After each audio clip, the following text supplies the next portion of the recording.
Hello and welcome into the Sorare Data Show. I am Andrew Laird. You can find me as Lairdinho on Sorare. Joined today by a new guest, LauneTrader, who some of you may know probably from sending awful trades to somebody who has their name, who has trader in their name. Launa, thanks so much for coming on. Yeah, thank you for having me. It's fun to be on the other side, having watched so many of the recent streams. So hopefully in for a good episode. Appreciate that. We were talking in the Harry Trades Discord, I believe, is where we were starting to communicate. Yes. And Didi Sorare is in there as well. And Didi's another trade. I think Didi Trading is his name. Sorry. And it feels like the number of traders and bots may be up, but maybe down. There are like plenty of people who use Trader in their Sorare handle to try to get people to trade with them. If you don't mind just kind of going into how you got into trading, at least on Sorare, before we get into why you don't do it as much anymore. Yes. So I joined, just for some context, I joined Sorare in 2023, April. I think it's important to give context because trading on Sorare is probably quite different during that time that it has been previously. Takes maybe a little more concentrated effort since prices were generally downtrending. So I started around, yeah, again, 2023 April.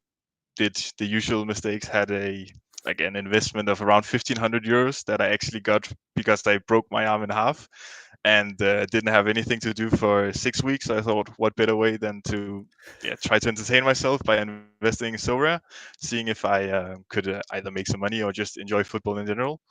And then I played the game for around 8 months or so until the Sorare 2.0 announcement, where again the game changed and I had lost quite a bit. I had invested quite a bit more and thought that the new Sorare presented an opportunity for me to like start trading as I've done it quite a lot previously, both in FIFA where I've done like traded coins usually at the start to gain a good amount of coins early on, and then later on I've also traded CS:GO skins.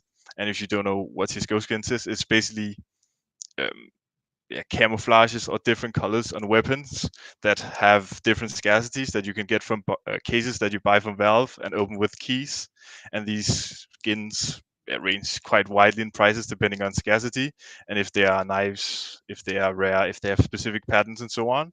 So I also had previous trading experience from there. I thought I've been quite successful, I would say, there, and usually enjoy trading in games that I like. And I thought now that with the announcement of Sorare 2.0, there was quite a lot of fear, I would say, and a lot of people were willing to sell for prices that I thought were too low. Like especially in super rares, you were seeing people nearly giving away cards to bots and powerful trade, and I thought I could do better than that. So I started trying to get my name out there by publishing on Twitter, like doing trades or tweets that I was buying super rare specifically, and then like sort of move from there. So the move basically to trade, there had been like a long running belief on Sorare basically before 2.0 that trading was actually more profitable than playing SO5, which is funny like looking back at it, but also at the time because it seemed like so many people were willing to accept that, and yet very few people did it. They were just like, "Oh yeah, it's too much work. Yes. I'll let Pavel do it," and all of that. And the argument that I kind of always had in terms of the way that Pavel traded, and a few other traders kind of did this the same way, was not so much focusing on each individual trade of I have this one good card and I'll take your 10 bad cards because I think I can sell them for more than my one card. But it was actually like gallery buys that if you could get 100 cards for, 60-70% of their value and sell those, that's really how it works. Is that kind of how you started, or were you doing a kind of card by card basis? No. So one of my first trades was buying a super rare gallery in La Liga from a very nice guy. And what's trading, I see it as different than investing. And it's also trading is usually buying cards for in Sorare context for a lesser price than what they're valued at because a manager is seeking liquidity, wants to change their strategy, believes that the Sorare is going down.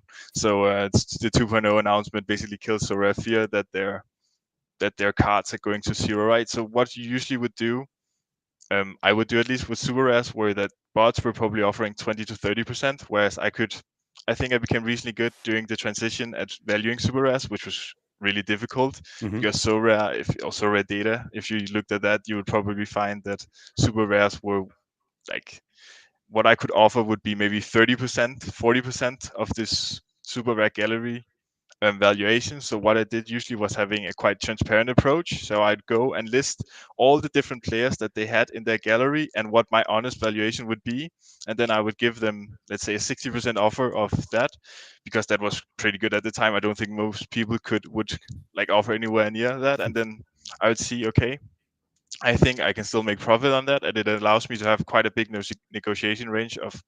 I could give discounts of up to 30% of the prices, and then I would have a quite a basic spreadsheet where I would have the Sorare data valuation. I would have my own valuation. I would have how much I paid for the card for each card. Hmm. So I would just take a percentage of each player, and then I would have the sale at the end or trade, and then add those players to the spreadsheet and see, okay, does my logic and valuation of the super rare players hold during that time, and see if I was actually profitable. So did you? It's funny because I feel like there were so many people that I spoke to that were like so willing to get out of super rare. What was your basically what was your process to valuing these super rares? Because it feels like a lot of people struggled with knowing what they were worth, and what you seem to recognize is that they thought they were worth a lot less than they kind of expected, or was it just because they happened to go to bots who were going to really kind of get them cheaply? Were you like what was your process to valuing them that made it you comfortable at those prices?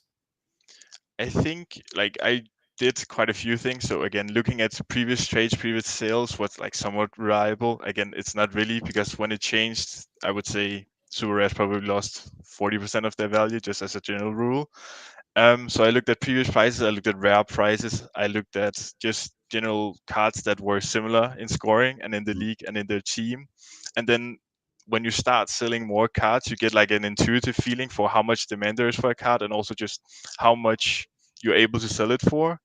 And at the time we still had the threshold, so there was still like demand each week because people were trying to fit in cards just to put out a 240 lineup, which meant that they could win, let's say, $60 at the Mhm. later. So I think it's just looking at similar players, looking at previous trades, looking at rare prices, even limited prices, and seeing, okay, what is a reasonable, um, like 5 times is probably quite reasonable between rare and super rare at that time, at least. Again, this is from March last year until again August, which Yep. was where I primarily traded, and where the transition period meant that a lot of people were like going in and out of strategies, trying to change the composition of the galleries, mostly away from super rare.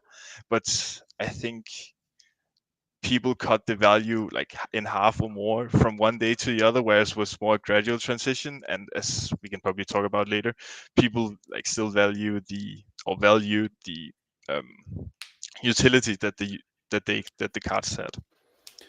So there's a comment here in the chat, and I haven't welcomed everybody, so let me just do that quickly. At Yes. least for Fraxi, Bob, and TK Div B who are on the podium. So congratulations, you three. But there was one from Philly Dilly here, was asking how much super rare trading you do now, because So I'm looking at your gallery. You have 4 super rares, so obviously now you're not as it's plentiful on there. no, definitely not. Now I don't really. I have transitioned out of trading like for several reasons. It takes up a lot of time. It becomes, I would say, at some points nearly addicting. Like you are, when you're doing trading, you're usually having a quite limited budget. And at the time when I was trading a lot, you would always be at the limit of your budget. So what you wanted to do was getting in and out of cards a lot, because it's trading is different from, I would say, investing. We can talk about it. Mm-hmm. Generally it's seen like it's both. If you look at on the definition, it's probably just more long-term investing, whereas trading is short-term. But on Sorare, at least how I see it is where trading is about buying lower and then selling, for, like buying for 80%, 70%, and then selling for, let's say, 90%, Mm-hmm. and getting liquidity to managers who again are seeking liquidity for one reason or another. Whereas investing is more long term, or at least long term in Sorare terms. It could be like going out and buying backup goalkeepers, which is quite, yeah, prominent. There's a big user, I think he's Nasser Taleb or someone, who seems to be quite profitable doing that, especially now that backup goalkeepers are so cheap. Like you're looking Mm-hmm. at Fraser Forster, you could buy at 10 euros. He rose to 100 euros as soon as he became a starter. Now you only need like a rumor for a under 23 goalkeeper for them to soar in price. They're buying younger players, which is again less prominent than it has been. But you can buy under 23 keepers for a euro or two in rare, and then all you need is them for them to play one game or have one rumor. Then you will like see profits that are it's not insane profits, right? But it's like 2-3 times the amount you put in.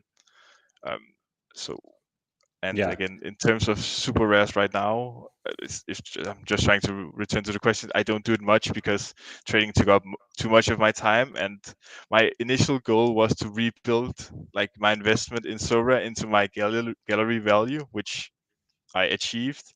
And I think the transition period provided a lot of trading opportunities that are less prevalent now, and especially with super rares. I think they are easier to value now, and people are not. I mean, people are trying to get out of them, but they're mostly trying to get out of really shitty cards. I still think you could probably make quite a decent amount of money by buying super rares. I think that's probably the place where there's the highest profit margin. Also thought that back then.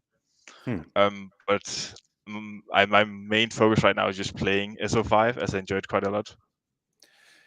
So we were talking just before we started, but you made basically a significant change in your gaming strategy leading up, once the early access cards came in. So when you basically traded through the transition period, and then once the early access cards came out, you were saying like I think you told me you got rid of every single one of your classic cards, or most Yeah. of them at least, in order to buy into in season. And it didn't seem like that was your plan until we started seeing some of the prices. Is that right?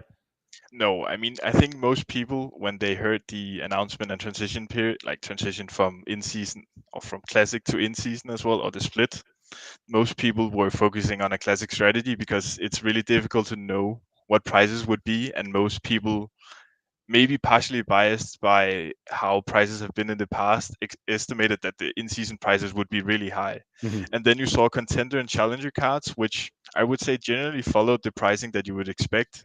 Like the lower cards were even higher than what was reasonable because of the buy one get 5% free offer, or like Yeah. Essence and a 5% player. But then you saw the champ cards and they released, I don't know, like 5 of each player at the same time. And I was looking at prices. Even the first Mbappe I thought would be like $3,000 or something. He went for 1,800. Then you had, I think, some goalies, especially who went for only 10 to 20% above prices. I was like, this can't be right. The value of in season is significantly more than classic. So I started selling all my classic cards, either trading them to bots or even selling them to bots, like Basilbot, who would probably buying at 80%, which I thought was way too high for what they would be worth down the road. And I transitioned my gallery to in season because I thought it had much more potential, and the prices were so much lower than I expected. So it seemed kind of like a no-brainer. Like the intrinsic value was not reflected in the market price, which you can also see for the upper tier cards who have held their prices for so long, which again is both due to scarcity and being a known quantity, but also just because they were undervalued. I do think that the champion early access cards may have been cheaper because people went so crazy for the contender ones. Like I remember Yeah, we were talking about it on a show recently, but like those early contender cards were absolutely insane. And the prices made no sense. But it was also like the more people who are buying those cards means that their budget for the challenger cards that came slightly after, although those were fairly high, but then the champion cards at the end, it's almost like everybody, there was no money left.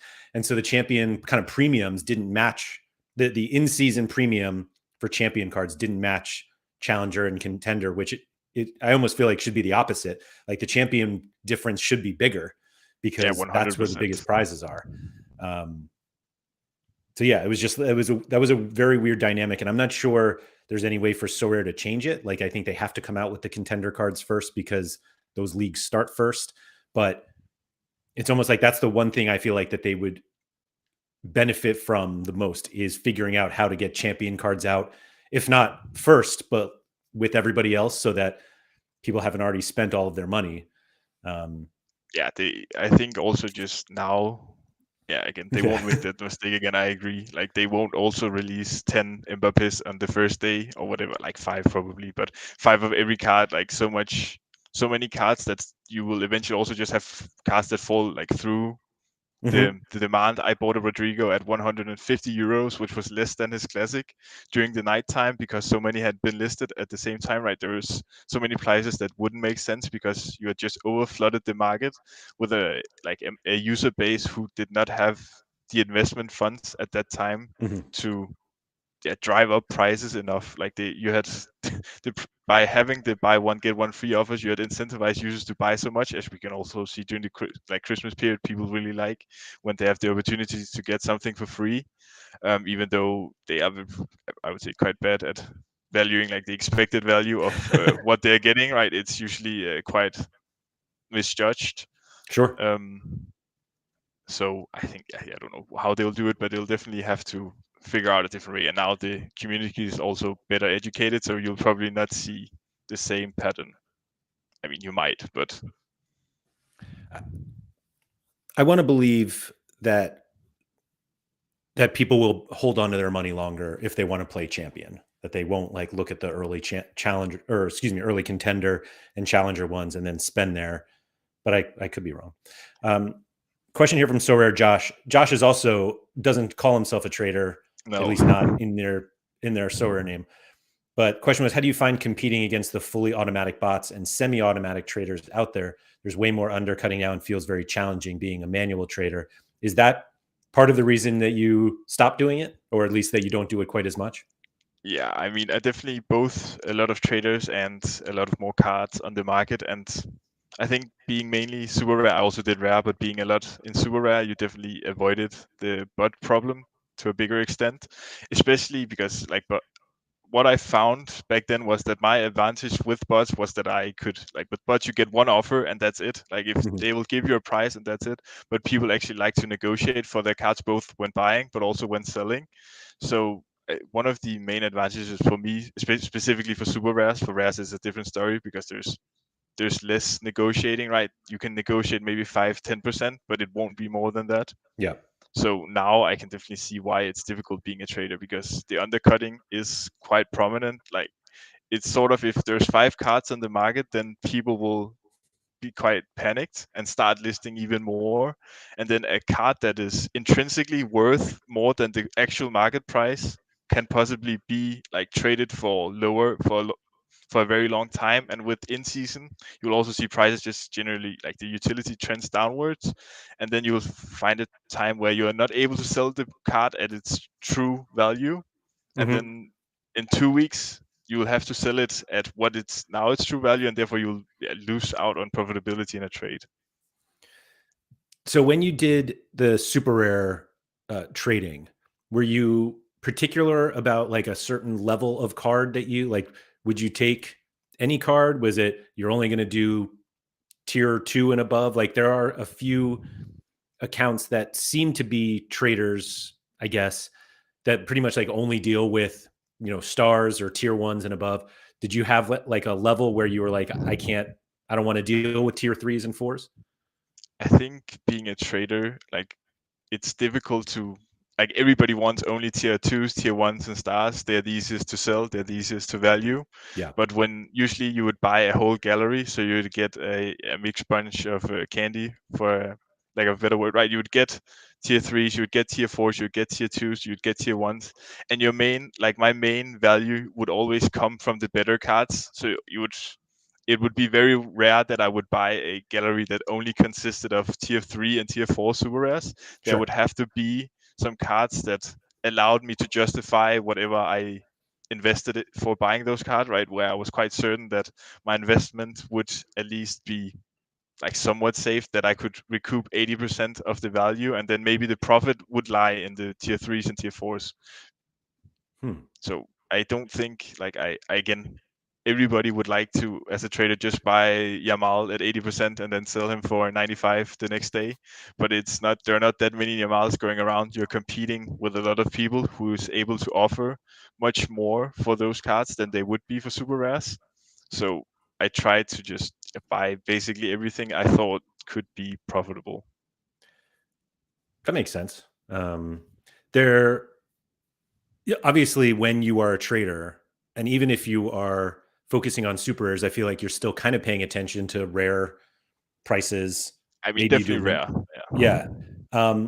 Is how are you using kind of that experience of understanding the market now? Like, if you are kind of buying cards, like, do you buy cards now to like, I don't even want to call it trade because you and I were talking I think it was yesterday, but you showed me a couple Yes. examples of like MLS and J League cards. We were talking about it in Harry's Discord, actually. People were like, oh, is now a good time to buy MLS? And I was kind of like, it just seems like a tough time to like buy classic cards to sell classic cards because nobody's buying classic. And you were like, here are nine examples of like MLS classic cards that a month ago, maybe 2 months ago when the season ended, were really low. And some of them are like double what they are now, Yeah, like even classic quadruple. MLS cards.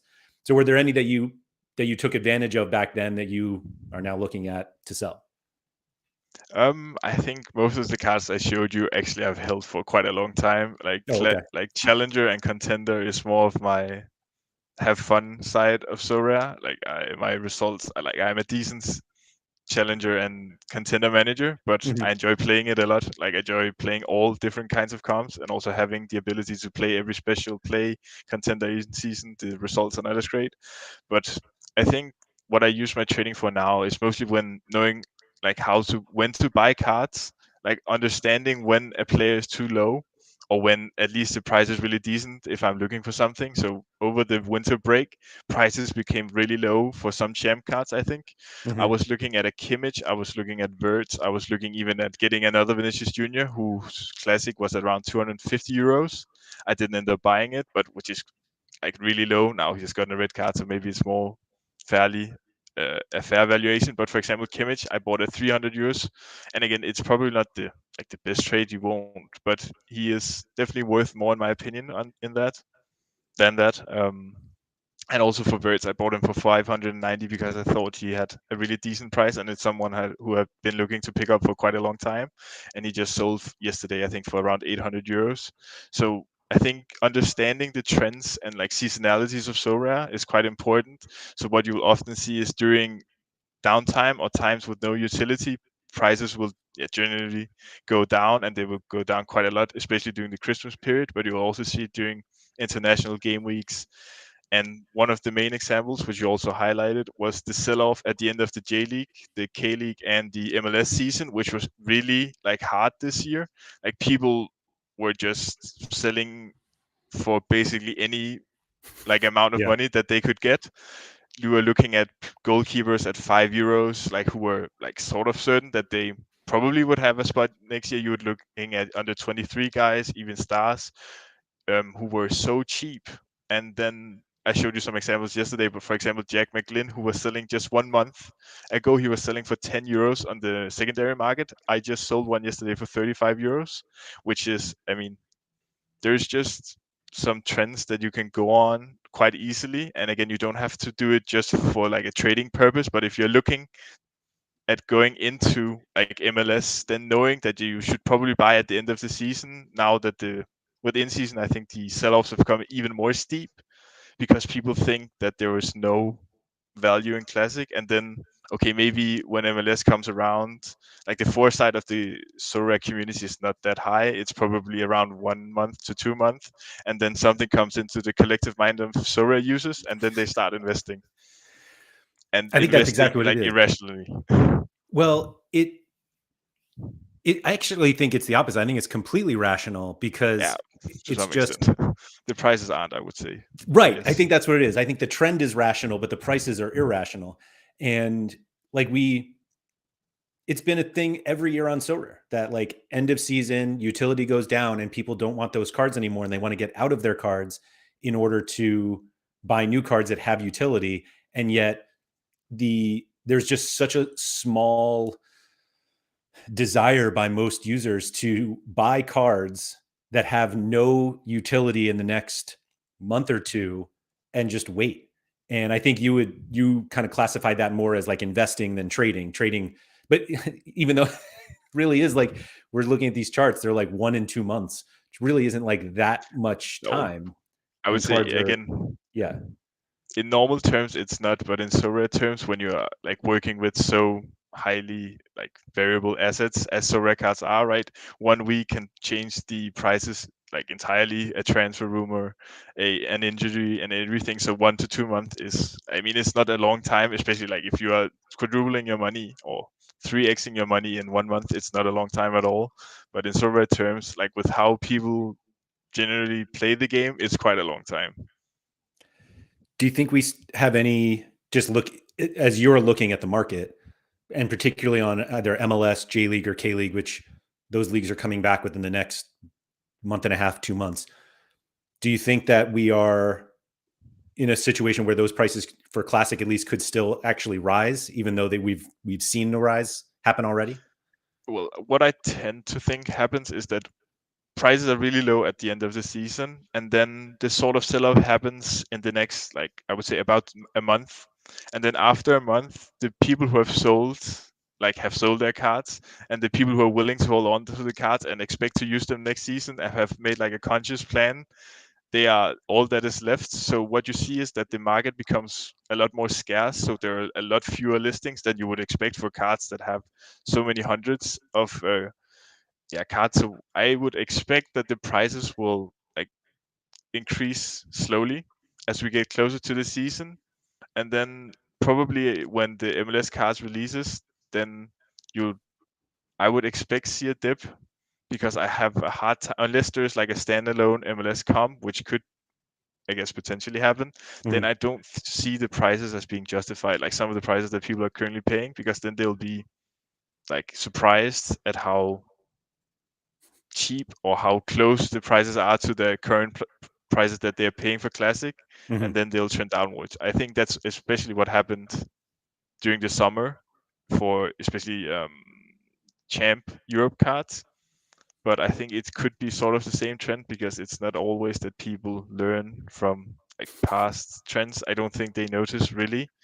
But again, I might be wrong, and then that the MLS cards are quite expensive, and then the classic cards are definitely justified. I mean, the prices were so low. Like you were looking at Ryan Gold at 25 euros, you were looking at Carlos Hill at 35 euros or something, like Frey at 10 euros. Again, I'm not sure about the rumors or everything behind them, but the prices were like so low that I think it's also justified that they went a lot higher. Mhm. Yeah, this is Gold has. It's actually not. This is the rare chart. Like there really haven't even been that many. Um, but like from 41 to 61. Oh, it's Yeah, your again, scale. I There you go go. even further back, right, to October or something, and it's Right. mine. Yeah, Yeah. I mean, like 25 back in, yeah, middle of October. What was the other one that you said? Gald and Frey, yeah, Frey against Savio. If you want to go to the J League, there's quite a few different ones. yeah. I think Savio well, it shouldn't, I don't think it matters that much, but I think he's going to Urawa. So there was like some rumors that he's leaving. So like maybe that contributes, although like, yeah, you just see that Yeah, line but right up. again, a trade from a different like club in the league. Now I'm not a J League expert, but it's hard to justify like a 2 to 3 times price hike unless you really expect him to hit the ground running. Right. Right. Yeah. Did he get that? Gosh, $30 for Carlos Seal. It was a fun question. Actually, this comment from Sora Josh, since we're on MLS. Josh said, I actually think MLS Classic is overpriced at the moment with the assumption MLS doesn't get its own comp. If it does get its own competition, these are good prices. Um, I don't know Yeah, if, I think yeah, that's anyway. true, honestly, because then the value of cards, especially Premier League cards, as you see, it's quite tied to them being a comp, like a standalone comp that you can play in. The Premier League, especially because it's the most known league, right? And it's Mhm. also a league where every stack nearly can win, maybe barring Southampton, Ipswich, and then even on a good week, who knows? You'll Yeah. probably struggle to be in Division One playing those stacks, Yeah. but you will still be able to win. Like again, this week you saw top three in Division Two was Brentford. I think top one in Division One was definitely Brentford. Yep. Yeah, to my regret, being fourth before the game and I think sixth after, but all good. Solar Soul, three things are certain in life: death, taxes, and people who slate the J and K League, eventually buying cards in the summer through boredom, which is a great line. There was one. Where is Mike Baston? Here we go. Is there anything that could happen in Sorare that would make you go back to trading? I mean, again, I think I'm quite busy, and when I did trading, like I probably used a good portion of 4 hours a day, like looking for cards, trying to talk to people, get my name out there again, and then checking regularly my Sorare account to see if any offers were in, because I become quite invested at it. And again, maybe 4 hours is a bit of a overreach, but a significant amount of time, also because I enjoy it a lot. So I think I would probably do it.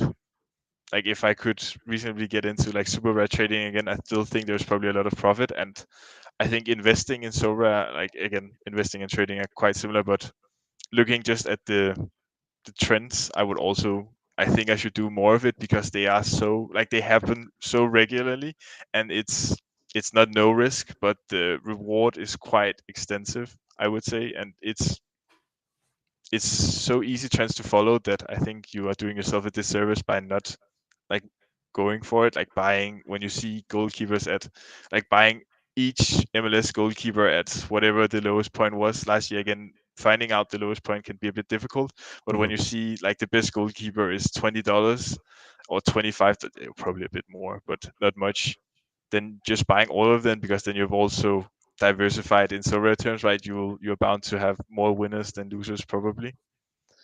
So I mean, trading, I think I do a bit of trading, but still, but not as much. So I think it's just too time intensive when I do it. Mm-hmm. So you answered that, and you kind of made it sound like you Yeah, would only I went do. in a bit of a circle.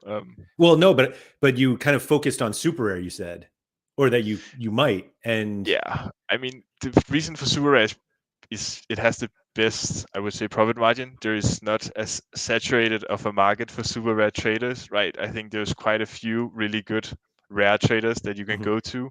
And for rares, my rule of thumb was usually that I can you can probably not offer more than 85 and probably around 80, and most people can do that, because usually I worked with a 5% negotiation range, so I expected that I could sell at 95%, and then you have the tax of 5% on top of it, then you're already down to, let's a 90.25%, I yeah, believe, and then you will have a profit margin of 5% basically, at 85, and you would have, a little more at 80.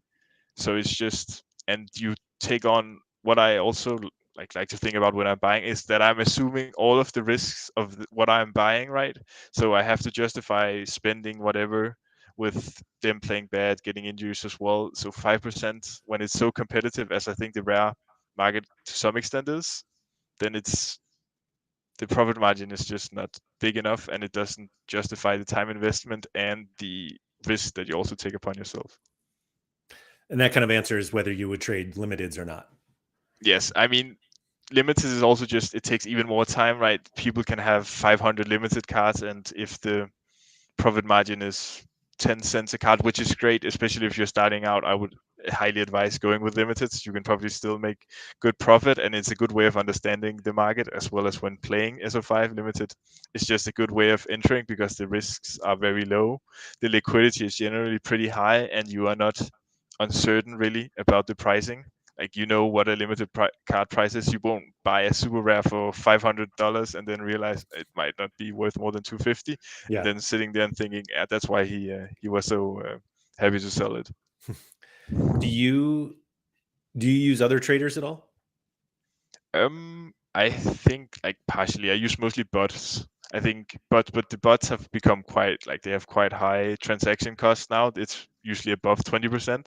But I usually like to do, if I have a lot of shittier rewards, is consolidating value in like higher value cards, because what you will often find is that the cards that are in the range of, let's say, $5 to $30 generally like lose value more quickly. Whereas if you consolidate them in a card you also believe will play well in the next 5 games or so, you'll probably hold more values. I have more value. I have countless examples of trades I've done where I've gotten, let's say, loose haul recently, and the value of what I sent is now $50, whereas he is 170, and at the trade time he was 100. Right? So consolidating value through bots or through traders, I think, is quite good, especially because um, those cards usually don't have a lot of utility to me. They would be box farming at best, whereas loose haul can generally win me rewards. Mm-hmm. So even if you lose value at the time of the trade, you will probably over time see that both you'll have an easier time selling the higher value card, maybe even for more than the trade, because you will have to, with lesser cards, at least previously, you would have to give bigger undercuts really. So that's primarily what I do, I would say. GS here said, what Sorare interface changes could make trading easier for you?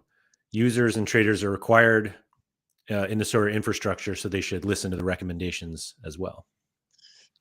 I mean, then I think one thing I could come up with is buying more than 10 cards at a time, definitely, right? It takes, if you buy 500 cards, and if you want to be, like, usually I want to be certain when I buy cards, so I do by valuation. So each offer I will take from Sorare data and take the 10 most valuable, and then take the percentage of the overall price. Where if people wanted to go fast, they'll take the entire gallery divided by however many rounds of 10, and then just send a consistent value. Sure. But then you expose yourself to risks, and also just being banned from Sorare. If you buy, let's say, 10 cards, the 10 most expensive for $10, then Right. you might get suspended as well. And having been, I did, as I mentioned previously, a lot of CS trading, and scamming was really prevalent during that. So I've become quite cautious. Like, it was it's probably even 10 years ago when I started doing it, but the scams were quite sophisticated. During Mm-hmm. that time, you would have something called 3-man scams, which is where I create a fake profile, for example, on eBay, pretend that I'm selling a chair, and then call someone, or then I, with the fake use, also add someone who is selling something, and then I'll get the buyer of my chair to send money to the seller of the knife, like in CS:GO, and then I would get the knife. And there's a lot of other sophisticated scams, but I'm quite cautious of both not getting banned and scammed, because people are quite opportunistic, I would say, right? Or money can make people do like weird things, Mm-hmm. in also especially online where they are anonymous. Right. I mean, even also when they are not, but particularly when they are anonymous, cannot be prosecuted really. And I mean, I just think it's best practice. Makes sense. Makes sense. And then I had Sorry, one keep more going. addition to the last question I just thought of, is again, if you could do an Excel arc or something, it's a bit like an Excel art where you could add all the prices to your cards, and then you could upload it, and then it would list all of the cards. But again, I don't know if that's much faster than listing them manually, but some sort of like listing that is more proficient. I would probably have to put some more thought into it, but Mm-hmm. it's quite tedious listing 400 cards when you've just bought them. Makes sense. Um, some more questions coming in. Philly Dilly said, as a trader, what would you think of Sorare introducing a bid price instead of just ask? Introducing a bid price instead of just, I'm not sure Does that what mean, the yeah, definition of ask or bid are in this case, if it could be clarified a bit. I'm kind of, I wonder if that's a bid price instead of just ask. I read it the first time and I was like, I understood it. And then I read it out loud and I was like, wait a minute. I wonder if it's um, people saying that they would buy a certain card at a certain price. And then you as a trader could go to Oh them and yeah, say, yeah, yes, I maybe will. that could be, yeah, that makes sense. Like, for example, the Steam market, like, you would probably have, like, I'm willing to put out an offer for a buying offer, like for the whole market. So saying I would buy super rare someone for $60, Yeah. even though the floor price currently is 120. And if a listing for $60 comes up, then I will automatically buy it, right? So kind of like an order system of some Yeah. sort, I would guess. That's what I I would mean, think. I Yeah. think it's good, because what I also found as a trader, is that it's difficult to reach like a lot of people unless they know you. Like, most people will default go to Pavel, go to Basil, go to Sir His. I really like Sir His and Basilbot. Like, I think they're really good. Pavel less so. Um, I mean, he just takes they are really good, like price wise as well. I did a lot of trading with them over the summer, basically, because when prices tend to increase, their valuations don't. So I kind of did like arbitrage trading, you could Mhm. say. So buying cars from the bots that were undervalued for them, and then yeah, again Hmm. selling them higher. And you could make quite a bit of it during the summer. So I think an order system would make sense. It works many other places. I'm trying to see if there's like any reason why you wouldn't. I don't. I can't. There are probably some disadvantages of having an order system, but for now, I think it makes sense, especially in more illiquid markets where it's impossible to get out to all users who might be interested. I think it's good to have. And it's also just if you want instant liquidity, then you have another option, right? You could sell on the order market. I think the thing that nobody thinks about when they ask for that is that Sorare, like the whatever your bid or your offer, whatever it is for that card, like that money would have to be essentially like removed from your wallet so that you Yeah, couldn't just that's like. true. And I Yeah. don't think people realize that, like, oh yeah, I'm just going to put this out. I'll pay, you know, $50 for this card that's been selling at 200, and then they're like, Yes. just in case. But then like your $50 is held because you can't just go out there. Yeah. It will also ruin Bellona's Yeah. trade. I mean, so Soul said, did you ever make a note, mental or physical, of anyone who dropped cards on you? For example, when someone might have had an early news on a player becoming a red X, but it wasn't widely known at that point. I mean, it's not much. Like usually, I think I had pretty good interactions with most people. Like I did my research, so I was. It's rare that I was dependent on one player being like the profit margin, and then again, I would usually take it as a lesson, right? So if you will have times where people will drop players on you and they'll lose value. So I don't. I think I also did so many trades like at the time, like probably 50 plus, I don't know, but maybe 50 a day at some point, right? It's difficult to like track Yeah. each and every one. What I found was that as you became more widely known, like most of my trades came from like association or affiliation, right? So people would put my name in discords that I've never been like French discords and everything. So people would refer everyone else to me because I think they liked like my approach. It was quite honest. I tried to be fair.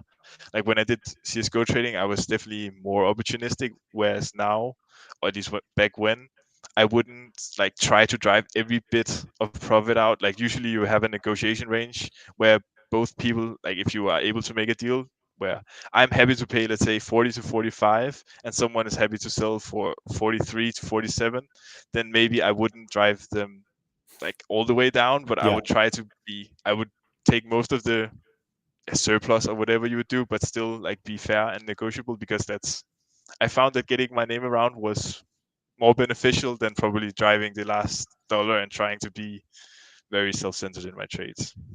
That is something that I have noticed over the last like 2 years almost, that being known as somebody who buys and sells cards is a tremendous advantage to selling cards. Like there were ones where I really struggled selling whatever card it was, and I eventually sent it to either a bot or a trader, and they ended up selling it for more than what I had it listed at 2 days earlier.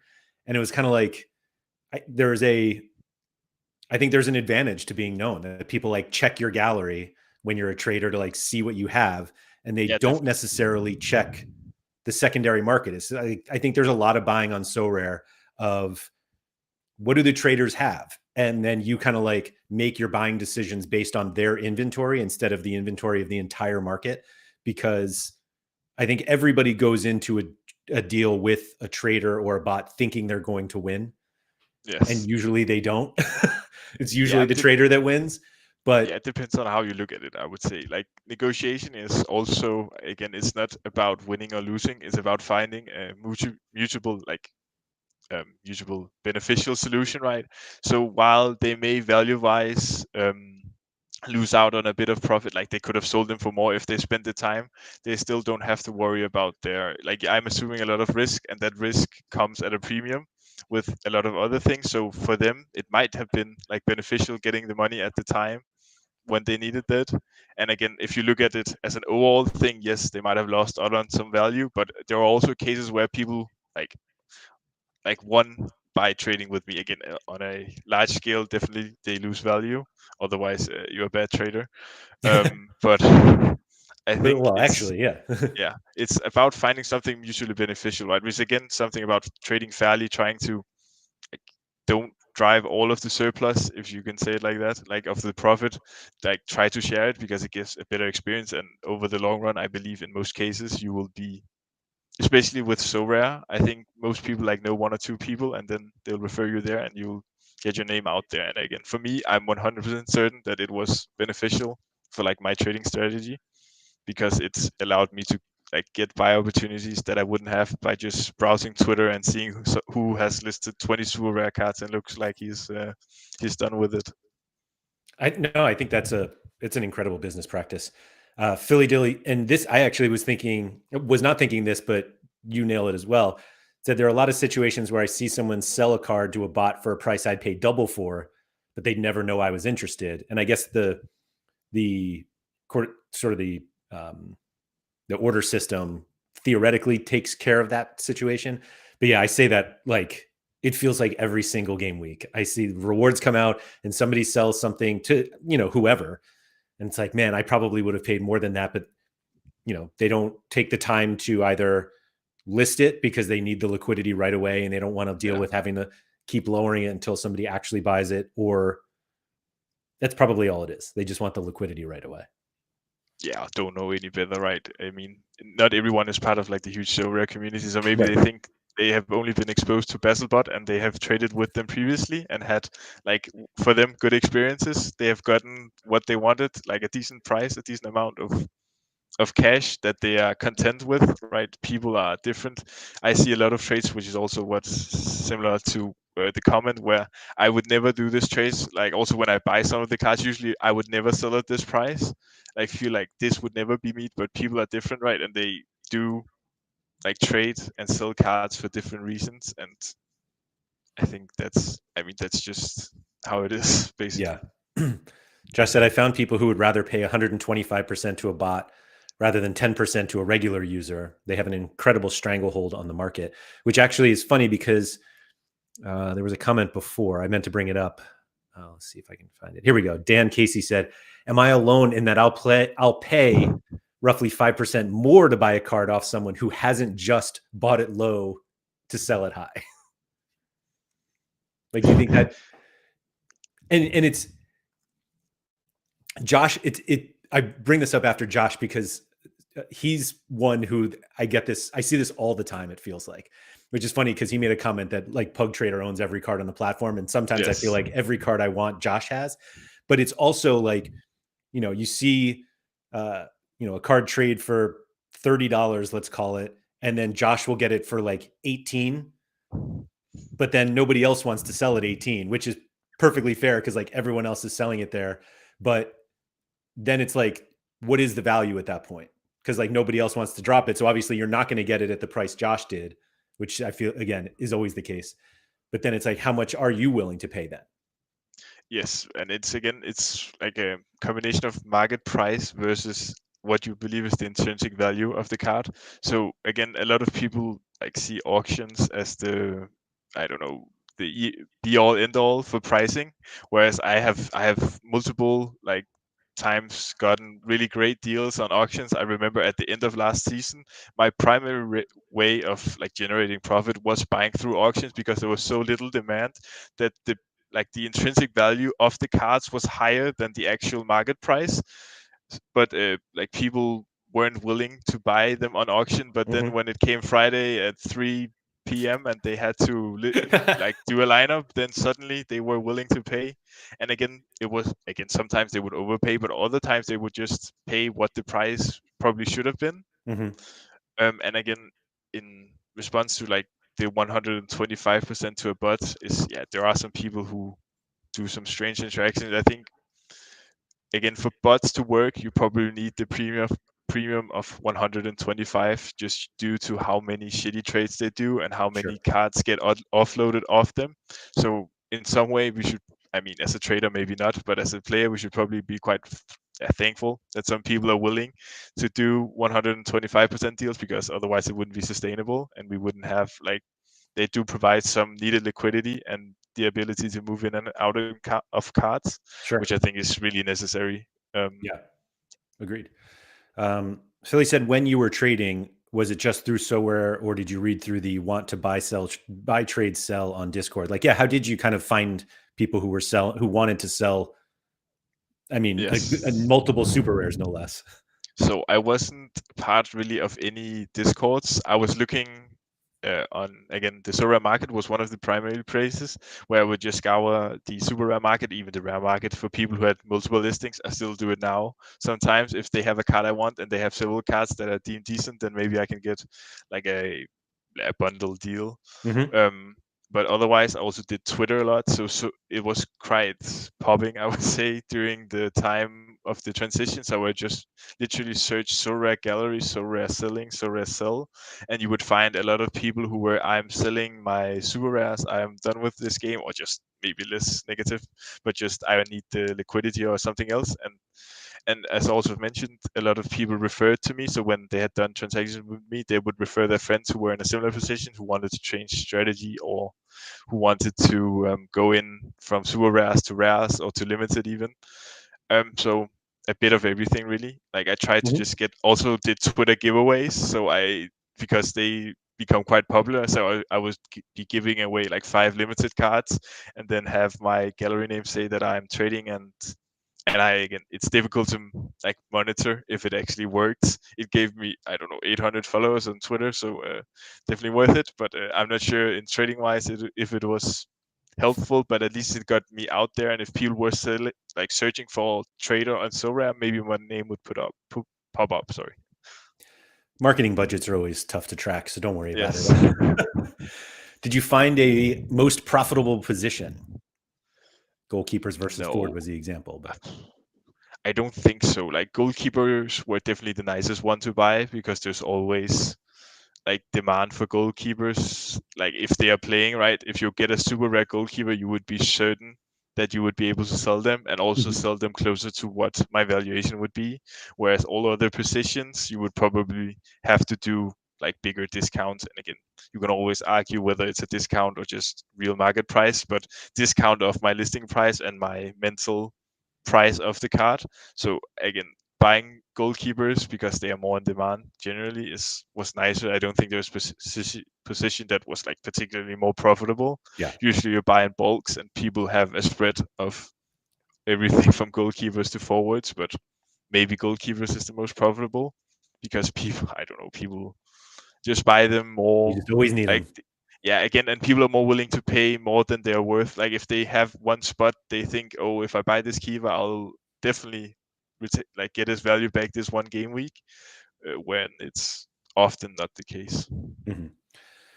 Do you still kind of analyze the market in terms of looking for kind of good buying opportunities on specific cards, like whether it's looking at auctions, or like do you set price alerts on certain players where you're like, oh, this is a player, like we were saying, the market for stars is always going to be at least interesting to people. They're always going to be looking at buying stars, whether they can or not. They're going to be analyzing prices. Do you find yourself doing that at all, or have you made the full transition? You're like SO5. The cards I'm looking to buy are the cards I'm going to use, and that's it. No, I mean, I think I look at most auctions that end on the market, because I still buy if like if a price is good, and if I think I can flip it, I will flip it. And often, so I look specifically at champion. I like to know most of the prices, both classic and in season. So I will usually just go to manager sale, highest average score, then select champion on the Sorare market, and then just see what is listed. Like both because I play a lot of champion, and most of my like SO5 success is related to champion, and I'm on the lookout constantly like to improve my gallery, and also just to see like what the market is doing. I think it's, I don't know, like the more you look at it and the more you see how like the different players fluctuate, the better grasp of the market you get, Mhm.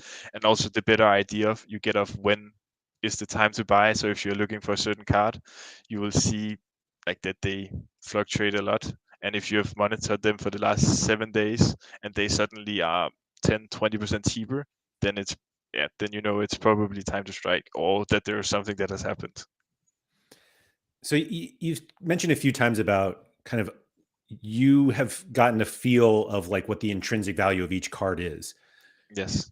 Do you how much of that kind of mental calculation is based on the market and what people are paying for that card, and more of like what you can do with that card in your gallery, if that makes sense? Like Yeah, I it feel makes. like for certain cards, it's like whatever the star is, it's like, you see what the price is. And let's say one, it's trending down a little bit, it's down 10%. And it's like, well, I know how much somebody else will pay for this. And if you look at it in someone's gallery, let's say Jude Bellingham, like just because you get Jude doesn't mean you're automatically going to start winning from that card. But there are people who have cards that, oh yeah, Jude's a perfect fit. So when you look at a card, is it how much of that value is what can I win versus what can I kind of resell that card for? It's probably a bit of both, but now as I don't do as much trading, it's definitely more focused on what I can win with the card, like the scores that they have and consistently like output. For example, Salah, who has been like on fire the entire season, who's again he has had a lot of Saudi rumors. He has the contract extension potentially, right? So a lot of things going on, but the fact of the matter is that you only need him this season. Really, I haven't even bought him in season, but he is performing as probably the best player on the platform right Yeah. now. And I see that he was around 200 euros at the time and had been that for way too long. So I bought him probably a month ago, and now he's like close. And when I saw the price and I had seen it throughout the season, I knew that it was too low, but it just hadn't pulled the trigger. And I think a lot of people have that moment where they look at players that they want to buy and know, like internally, that the price is too low, and then 1 week later you'll try to buy the card, and then as it is now it's 400 euros or 370 or whatever, right? And I think I have had Salah for, I don't know, 8 game weeks, and he's probably already returned twice his cost because he is scoring that well. Yeah. I mean, you can basically see, yeah, he dipped basically in the November range. And even from the classic card, it stayed essentially the same, but even the classic has gone up. Yeah. Last sale was 396, although that's a Yeah, away and jersey. especially if This you one isn't. compare it to other stars in the Premier League, like he is above them right now in terms of scoring. And again, he doesn't have the longevity, but I don't like think as much about like the long term when I think right now, because my gallery is mostly in season and I've been able to yield a lot, and I know that I can consistently like win, or at least be close to, and win can be defined in different terms, right? But Sure. at least return a decent amount, and he is someone, if you want to perform, especially in champ and especially in prem, you need him. I'm one of those people trying to compete in champ without him. Yes, I mean you definitely can, right? But it's for now it's difficult to do. And when Mhm. he was at the price, I mean, it's way too low if you can consistently compete. And again, one way you can also value it is if you're consistently, let's say on average, scoring 350 points, and then the value of a Salah giving you 10 extra points or 15 extra points is not as much probably.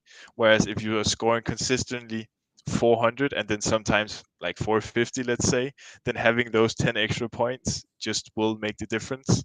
Like the 10 extra points will get you from 10th to, let's say, 4th, which is a huge increase in return. And again, for the guy who's going average 350, again, when he's the one time he does go above 450, again, it will also make a huge increase. But you can just, like, by analyzing how often you are in within like range of winning, and you can like try to estimate how much you can likely return from them. So you focused, it seemed, on champ in season. Yes. Um, is there a reason you did champ over the others?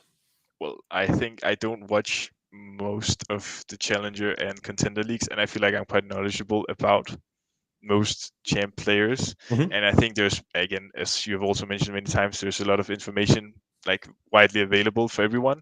And I think one of the first purchase, like first focuses I did was a Real Madrid collection. Now I didn't get the in-season Mbappe, Vinny, and Bellingham, but I mean Real Madrid is just the club I've been supporting for a very long time. So that was one of the reasons. And then I bought PSG as well because they were like criminal. That was a difficult word. Really underrated. Yep. Like they were so cheap at the start for a team that is, even though they've lost some of their stars, like usually consistently by far the best team in Still France, way who's better. Yeah. dominating, right? And now, like, and the prices I paid 200 euros for Hakimi, who is like one of the best players, right, in Yeah. the entire champ, and definitely the best defender. So that was also one of the reasons. And again, just looking at my past scores, like I hadn't done as well in Challenger and in Contender. Like my strengths were definitely in champ, just knowledge wise, and also the ability to line up and play more. Yeah, ultimately it's a bit of like everything. And I think again the prices were also just much better. Like what you could get for, like I could buy an entire PSD stack for something that wasn't that like much, I would say, for Right. what you could return over an entire season where PSG is expected to win each game. And again, I don't really stack. Usually I try to break the stacks because I don't believe it to be optimal.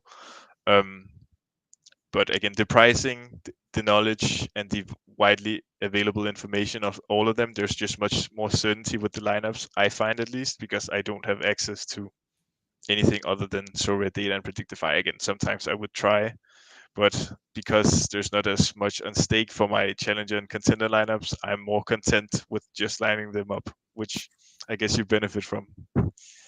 So this is crazy. So I was looking up your Hakimi card, and so $218 on auction back in August, and I was looking, and it's like you've won a significant amount, including the second place. Yeah, I also won a champ with him. If you go back to the second. Oh yeah, there you go. And it's like, and then I did what I do all the time, and I noticed that you built a collection about it, which we haven't really talked about No. at all in terms of collection building. Is this something that you did for PSG, or do you do it? I mean, I guess we could just look, but I like, mean, if you look, I have a lot of collections and I continue to expand upon them. I think collections are quite undervalued. And again, they are even more undervalued if you're consistently doing well. But again, for mines, for example, they are not the greatest stack, but they are like, I mean, they have definitely overperformed the expectations. But I have Monaco have been playing well, but when I've analyzed it, I haven't actually returned that well with Monaco, but it seemed like a pretty nice yeah, collection. Mines I did because I thought they had some decent scorers in the Bundesliga and they were quite like cheap. I wanted to build around Sentner and Amiri, who are yep, like really good scorers. Sentner is one of the better goalkeepers, I would say, in the Bundesliga, and Amiri is just a really consistent scorer. And with the mine stack, I achieved second or third, now third in the second division of the Bundesliga. And then the next week, with the 400 I won, I bought a Mamouche and finished fifth in Division One. And I would have won Division One had I played like the optimal mind stack. I went with the double defense because I thought it would, because it had worked last week and it was at home against Hoffenheim. yep, But yep, someone else had a better stack, but I had Mamouche instead of Burkhardt.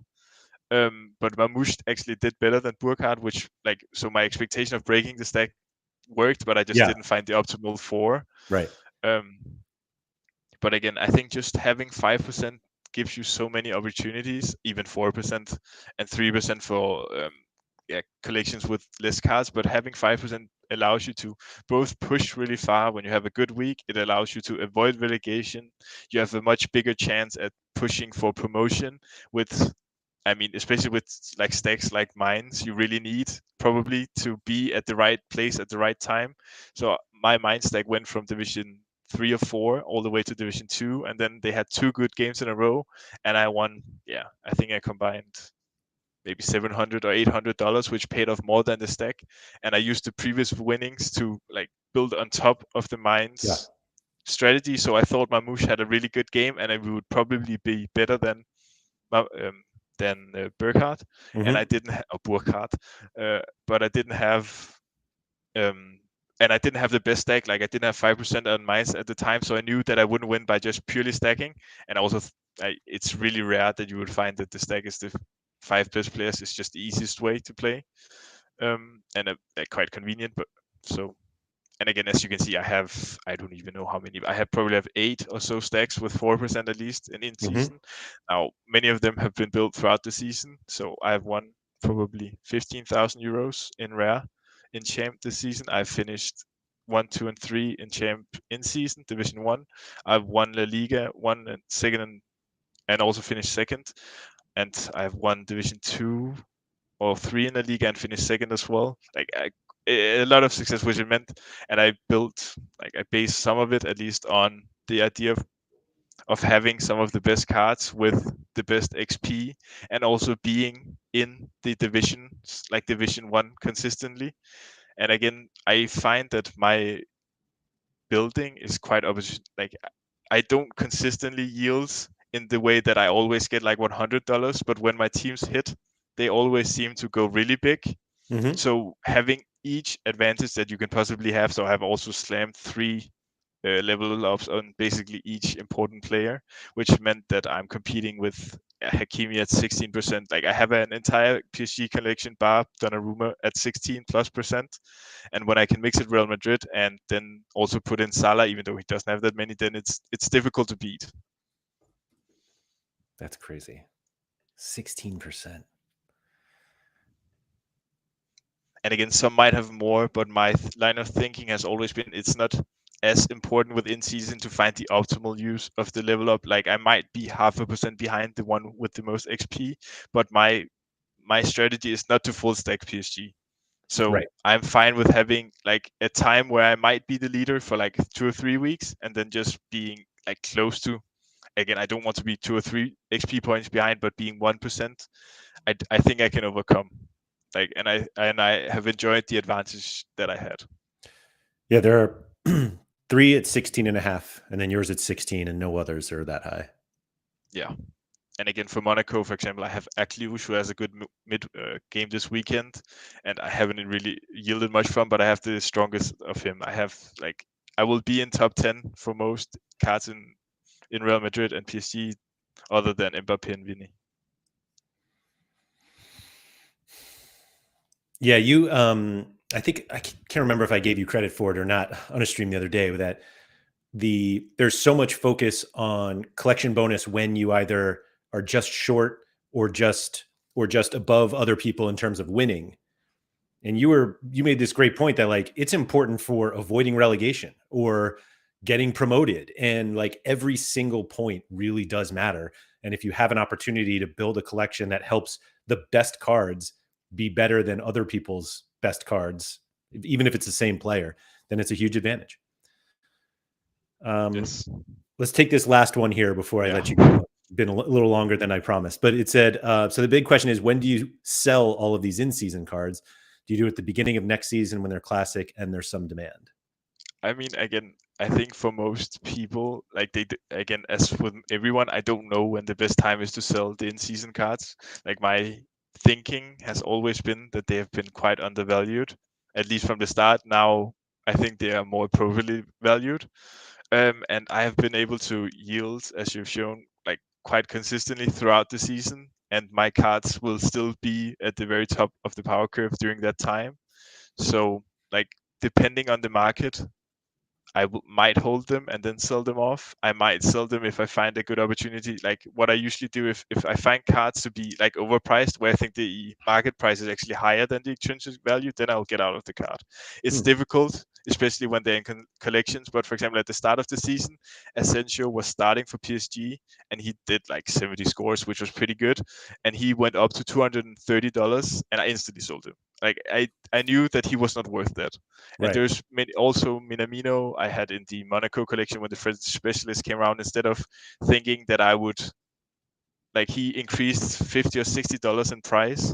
And again, for me he would be one of the best players for the specialists. But again, he's not $60 better than the next best alternative, right? Sure. So I would have to, for this French specialist, I would have to outperform like a deficit of $60, because that's what I could have gotten if I had just sold him. And I try to like use that mindset really. So having an understanding of what do I think the players should be worth, what can I yield from them, and like if the market value is really high and higher than I think it should be, then I will probably sell the cards. But again, for some of the cards that I have, I think it's difficult. Like maybe, for example, if I could sell Verts at 800 now, which he sold for yesterday, I probably would. Because that's basically what he's been selling for the entire season, right? At 200 euros more than, even though I'm excited to use him and I think I can yield from him. Mm-hmm. I just think he's like, that's a really good price for a in-season Verts. So I don't have like a date or something. It's just like looking at the market, knowing what you can return, like analyzing how you have performed, how you think you will perform, and then getting rid of cards when they are overpriced. And it's really difficult because you have like a mental plan. Oh, I will win French Specialist this week. Relatives, you probably won't. And I think, again, everything doesn't have to be about playing optimally and playing to have a lot of assets, but yeah, it could also just be about having fun. Sorry. Is there a possibility you don't sell any of them? I mean, yes, but I will sell them like at some point because I will need the fund unless I win a lot. I'll need some of the funds for in season because Sure. I just think it's better, and then I'll build collections next season again. Like I don't have a plan, like a 2-year plan, like a lot of other people have. I don't have the vision of playing 15% Hakimi next year in Classic. I might, but like if I don't believe the price is right or something right, it's difficult to tell. But my thinking right now is not that I'll keep all of the collections. Like I'll probably sell most of it. Do you think there'll be enough buyers?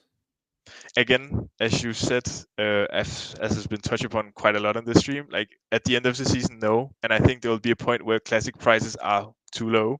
And then as the summer ends, you will start to see prices pick up. And especially good cards, you will see the same thing as with MLS, that some of the prices starts to creep up. Yeah. And then as expectation arise, and this is again assuming that Sorare has the same or even more in budget for rewards, right? If they have 50 million again, and if they have more, then classic cards should, at least the better ones should in theory go up. But if they have the same, then you will have a time where everyone will try to sell at the end of the season, as you saw with MLS, and you will have prices where you look back now like 2 months and see this doesn't make any sense. Like why would anyone sell Carlos Hill at $25? And then that will be hopefully when I sell. Okay, that makes sense. Launa, thank you very much for coming on. I definitely took a lot of your time there, and thank you to everybody in the chat for the questions that you came in. I think we haven't really had somebody who even has much experience being a significant trader on the platform come on, so it was really nice to hear all of that, and then kind of like how you're tackling SO5 right now, because I think the strategy that you went through, like I don't think it in June of last year, you were saying, I'm going to play in season and that's it. And so it was kind of great to see that development. So really appreciate you coming on.